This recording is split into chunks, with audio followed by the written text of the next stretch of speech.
We are at episode 5, so that means we've only got one more episode to go next week, okay? And we're all done, we've completed the course. So today we are going to show you how to do a little bit of evasion work. So a couple of these cool movements I'm doing now. Sam's going to teach you how to do that. I'm going to teach you something with our footwork called the box. So that's a really cool little thing to learn. Helps all your feet and your hips move like a boxer. And then finally, we're going to teach you, we've taught you combo A, B, C, D. We're going to teach you an X, Y, and Z, okay? So we'll explain all of that to you later on. Let's start getting our body moving, guys. Really important we get this warm up right. Okay, arms going back. Arms going forward. Cool, let's get into our boxing stance and we'll do some of those turns we like to do. Nice.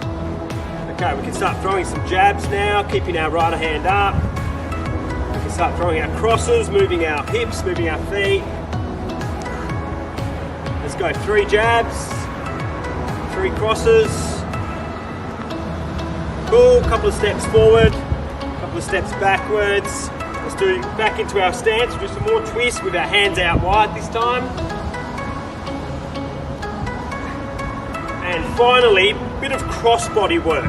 So that means your right knee comes up to, sorry, your left knee comes up to your right hand, your right knee comes up to your left. And we'll just keep doing that, guys. You go quite fast with these. And finishing off 10 seconds of skipping.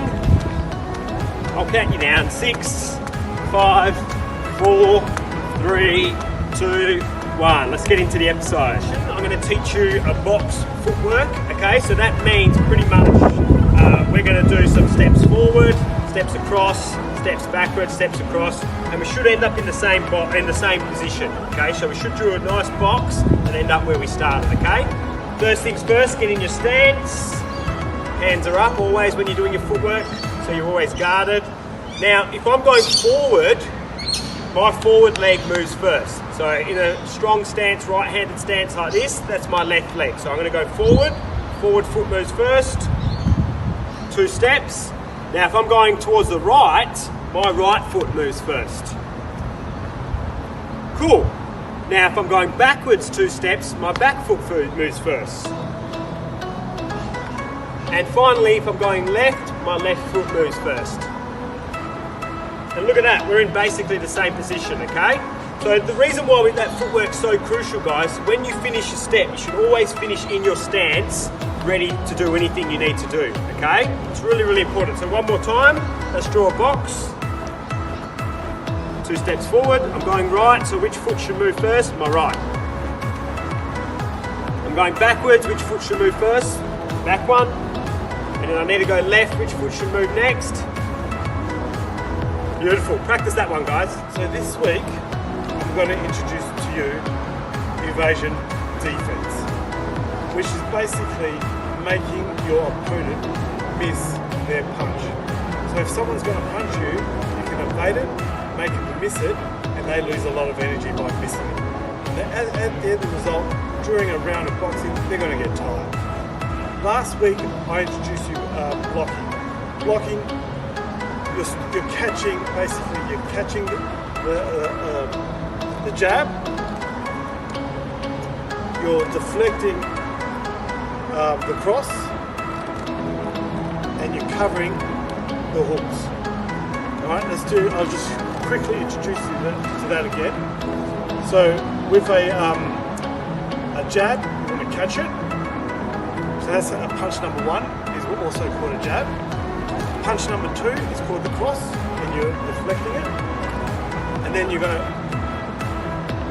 block, high blocking your number 3 and your number 4. And they're your hooks. So now, with evasion, you're still going to do,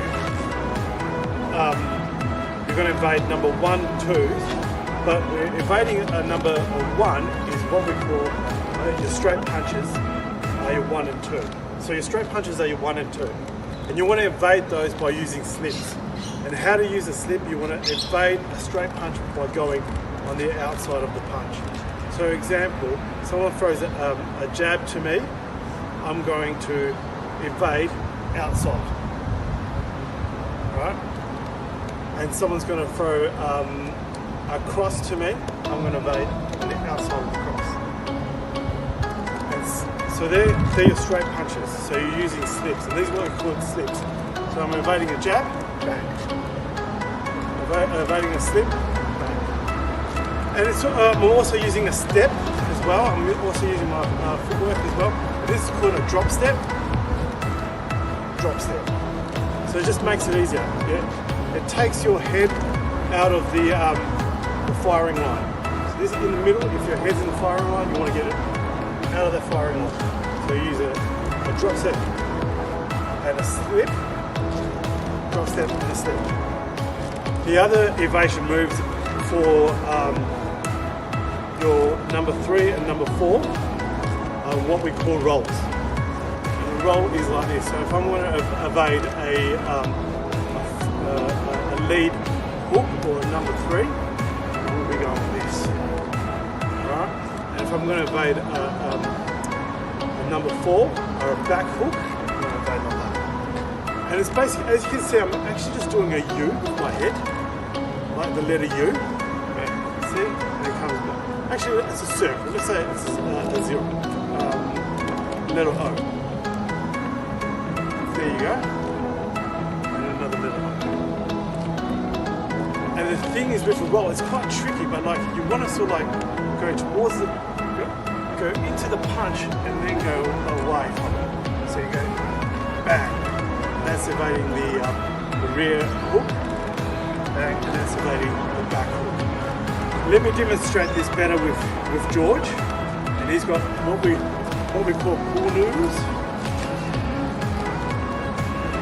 Okay, so George is going to throw me a front jab first. See how I've stepped outside, and that's outside of here, and that's why we want to evade it here, because gives us the protection. He can't throw a cross from here. I'm quite protected from all his weapons. Likewise, with his straight number 2, I'm protected here, and he can't really catch me with his jab or anything like that. And now George is going to throw the front hook or number 3. Here comes number 3. So I know I just do that little circle. One more time. As you can see, I'm actually using a lot of my legs too, because it's kind of like I'm squatting into that little circle. One more time, number 3. And now the back one. 4. And let's do it 1 to 4 with the evade all together, and I'll just quickly demonstrate it. 1, 2, 3, 4. Woo! Well work. done, guys. This is a hard stuff. The best boxers use it a lot. You'll get there. And okay, guys, what I'm going to introduce to you today is finishing combos. So when we do an A, B, or a C, you can actually add these components to it, make it a more round, a completed combo. For example, if I do a combo B, cross, 3, cross, I'm still squared up, right? I'm still quite square, which makes me a good target. So what I want to do is come back to my fighting stance. And the best way, whenever you throw a combo, is just use, this is an old school technique, but use these combinations at the end. So the first one I'm going to introduce you is X. And X is basically 3 jabs. 1, 2, 3. Let's have a look with X and B together. So I'm going to throw B and then X. And see how I'm back nice and square. Nice in my fighting position. If I just left it out there with the cross, I'm too square and there's a lot of target there. Minimize the target. It's really, and you're defended well. So the next one is the roll. It's an invasion technique. So you've got to roll there. So if I finish up with a cross, I roll. bang. Let's do it. Cross, roll. Okay, and the last one is a hook, and that's called Z. So if I finish, let's do a combination B again. So it's 1, 2, B, and then I finish with 4. And that's B and Z together. So if you're in a ring and I call out to you BZ, you'll be going 1, 2, 3.